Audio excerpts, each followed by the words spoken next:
பச்சங்கள் ஆயினும் என்ன நெஞ்சோடு அச்சங்கள்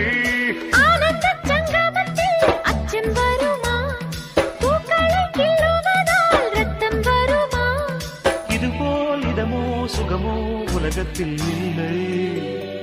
இவளின் குணமோ மனமோ மலருக்குள் இல்லை சேலை கட்டும் பெண்ணுக்கொரு வாசம் உண்டு கண்டு கொண்டே கண்களுக்குள் பள்ளி கொண்டே